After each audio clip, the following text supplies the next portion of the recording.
paborito nating lahat, ang kare-kare bao. Alam niyo itong kare-kare na to kung bakit ito yung pinili ko na unang kauna-unahang cooking video tutorial ko is because malapit sa puso ko ang dish na to. Maliban sa paborito ko siya, ang recipe nito ay minana ko sa nanay ko.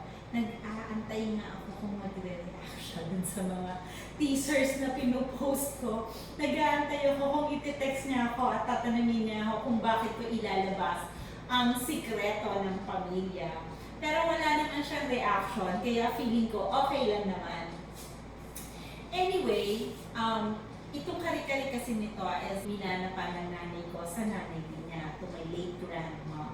And every time na meron kaming special occasion, Pasko, Bagong Taon, birthday, anniversary nila, laging may kare-kare. Walang kamatayang kare-kare. And you know what? This is really a labor of love. Kasi nung una, wala pa namang food processor, wala pang blender, wala pang pressure cooker, at wala pang gotong malinis na nabibili sa grocery. Kaya kapag niluluto ito one day ahead of time. So, ibig sabihin, ipiprepare na nila yung mga gagamitin nilang ingredients, gaya ng mani.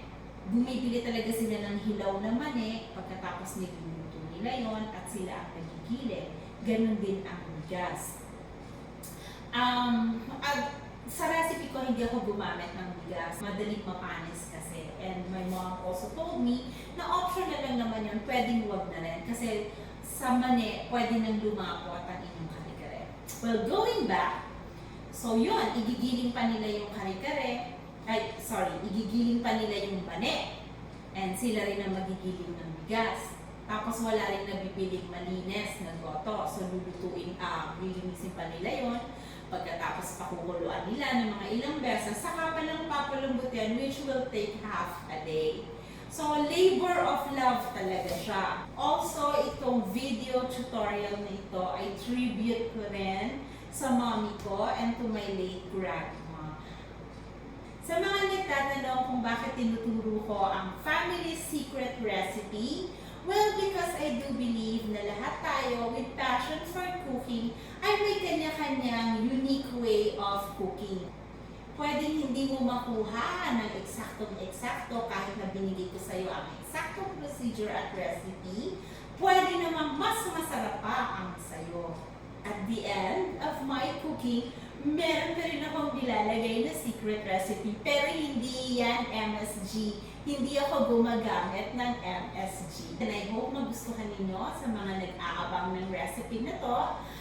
If you have any questions, any comments, any suggestions, you just send me private message o kaya mag-comment na lang kayo sa comment box.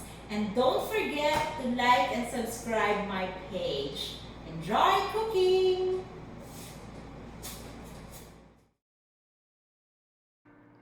Eto na ang mga ingredients na kakailanganin natin. Ox tripe, linisan at pakuluang mabuti para lumambot. Beef ribs,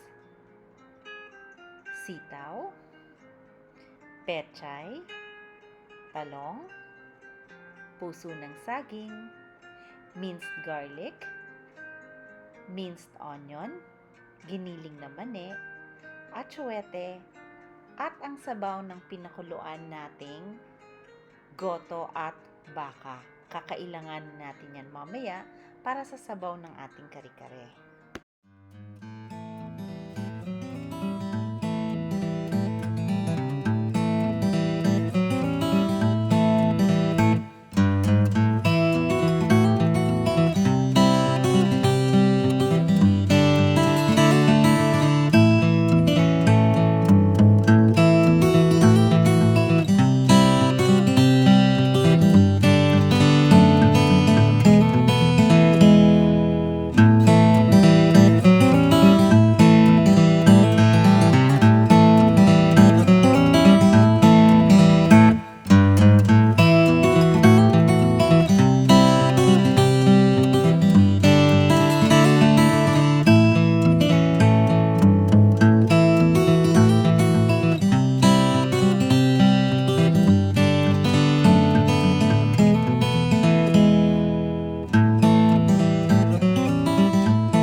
simulan na nating lutuin ang ating kare-kare.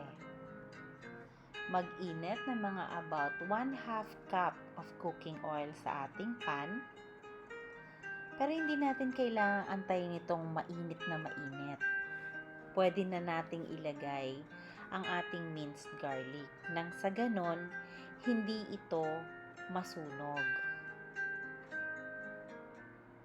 And then, hindi na rin natin kailangang intaying mag-golden brown siya para isunod natin ang ating minced onion para hindi masunog kaagad ang ating garlic. Ayan, isunod na natin ang ating onions. Igisa natin ang onions natin hanggang sa maging transparent yung kanyang color. Hanggang mag-sweat siya ng ganyan, gaya ng nakikita ninyo. Kapag gisang-gisa na at kumatas na ng husto yung onions natin, pwede na nating isunod ang ating ox stripe.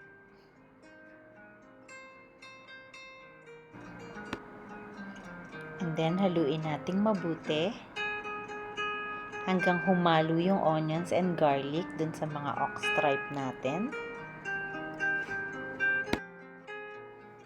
At katapos nyan, pwede na nating isunod yung ating beef ribs. Guys, pwede kayong gumamit ng buntot ng baka o kung ayaw nyo naman ng tuwalya o yung ox stripe, pwede rin kayong gumamit ng baka lang. Depende sa inyo kung anong klaseng karne ang preferred ninyo. And then, lagyan natin ng patis or fish sauce. Tansyahin nyo lang kung gaano kaalat ang gusto ninyo. Kaya lang wag naman sobra kasi maglalagay pa tayo ng bagoong dyan. Pero para sa mga hindi naman kumakain ng bagoong, medyo dagdagan natin ng alat. Then we will cover this kapag nahalo na natin.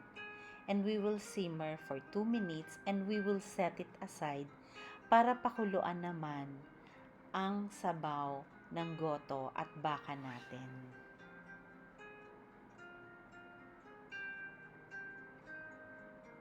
Diyan sa pinakuluan natin na yan, diyan naman natin lulutuin ang ating mga gulay. Ayan, kumulo na siya. So, uunahin natin ilagay ang puso ng saging kasi medyo matigas-tigas yan. So, we will simmer that for about 2 minutes. And kapag naka 2 minutes na tayo, pwede na nating isunod ang ating talong. Ito naman, we will simmer this for about 1 minute. And after that, isusunod naman natin ang sitaw. Hindi na natin to kailangang i-simmer since madali naman siyang maluto.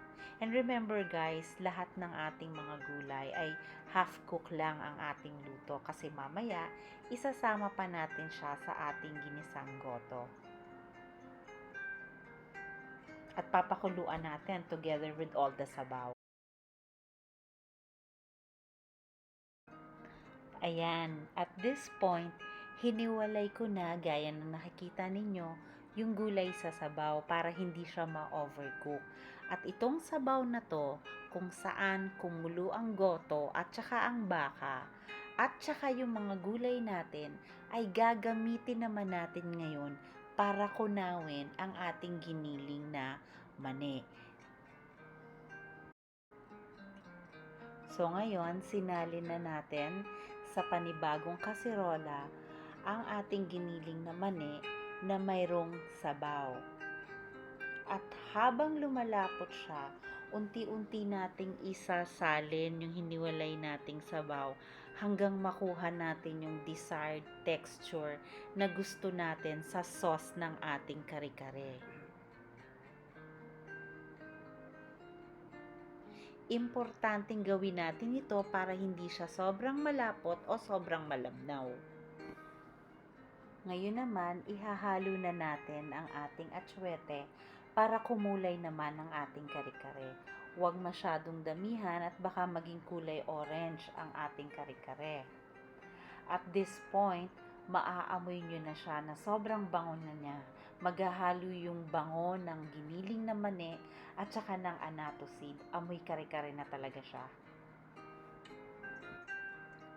Kapag nakuha na natin ang desired texture na gusto natin sa sauce ng ating kare-kare, pwede na natin siyang isalin at ihalo dun sa sinet aside natin na ginisang tuwalya ng baka at ribs ng baka. Ayan, ito na yung part na naisalin na natin ng ating kare-kare sauce.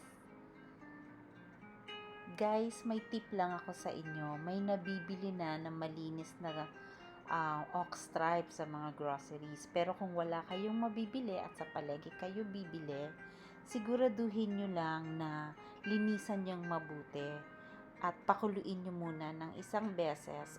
Itapon nyo yung tubig or hanggang sa mawala yung anggo ng karne bago nyo gamitin yung sabaw pang kare-kare.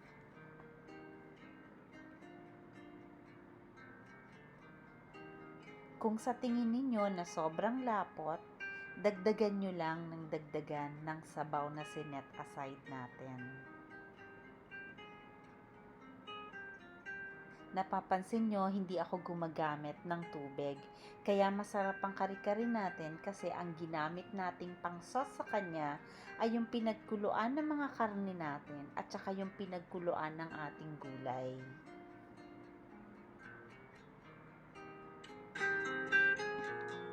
Susunod naman natin ang ilagay yung sinet aside natin na gulay kanina, yung half cook lang ang pagkakaluto natin. Ayan.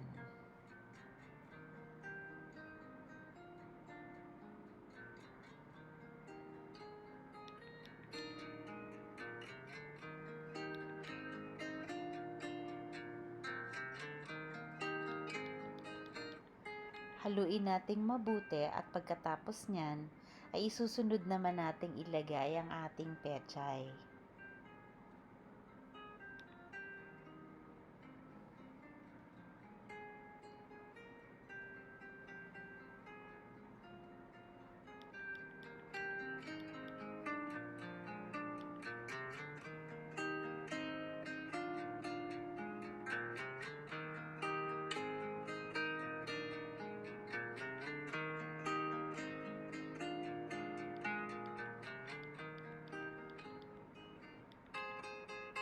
Takpan ng mga about 2 minutes.